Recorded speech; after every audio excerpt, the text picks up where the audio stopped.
তো কেমন আছো সবাই? Welcome back to mum and মাঞ্চকিন।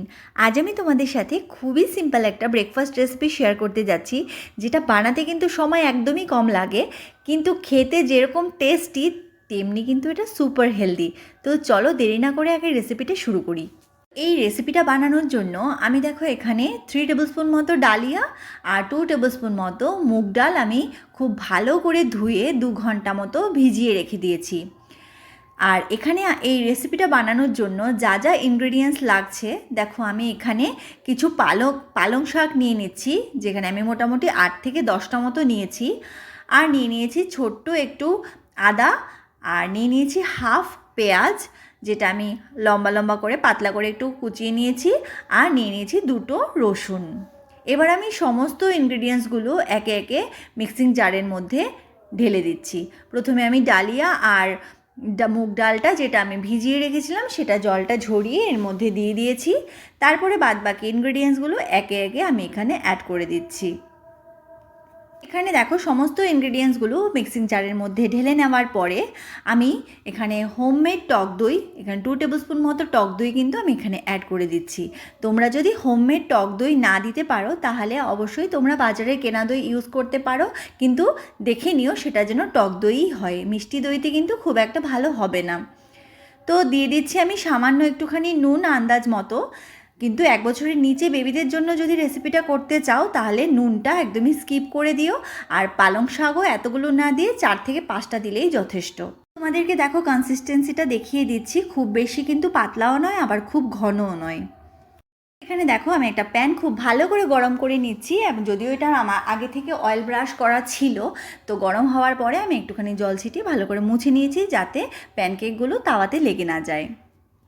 দেখো প্যানকেকের ব্যাটারটাকে আমি আমার পছন্দ মতো শেপ দেওয়ার জন্য এরকম 2-2.5 চামচ করে ছোট ছোট প্যানকেকের আকারে আমি কিন্তু এখানে দিয়ে দিলাম।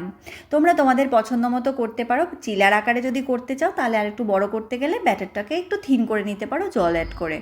এবারে আমি একটা ঢাকা চাপা দিয়ে 3 মিনিট মতো কুক করে নিলাম। তারপরে আমি একটুখানি ঘি অ্যাড করে নিচ্ছি। তোমরা ঘিটা ব্রাশের সাহায্যেও করতে পারো, আবার চামচ দিয়ে এরকমভাবেও লাগিয়ে দিতে পারো। তো ঘিটা অ্যাড করার ফলে যেটা হবে, প্যানকেকগুলো অনেকটাই নরম হয়ে যায়, সফট হয়ে যায়, এবং বাচ্চাদের জন্য ঘি তো এমনিতেই খুবই হেলদি, তো সেই জন্য ঘিটা কিন্তু অ্যাড করে তোমরা প্যানকেকগুলো আরও একটু সফট করে নিতে পারো।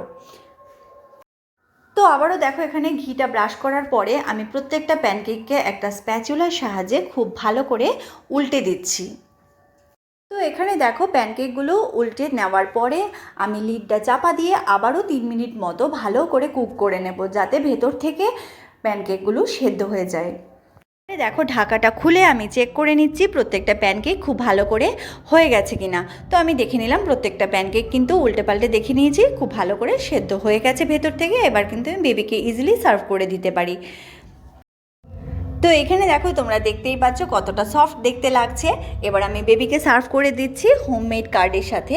তোমরা চাইলে এটা টমেটো পিউরির সাথেও সার্ভ করতে পারো। বাড়িতে যদি টমেটো পিউরি তোমরা বেবিদের জন্য বানাতে চাও তাহলে বানিয়ে টমেটো পিউরি দিয়েও কিন্তু সার্ভ করতে পারো। টমেটো পিউরি দিয়েও কিন্তু এই প্যানকেকটা খেতে খুবই ভালো লাগে, আর দইয়ের সাথে তো ভালোই লাগে।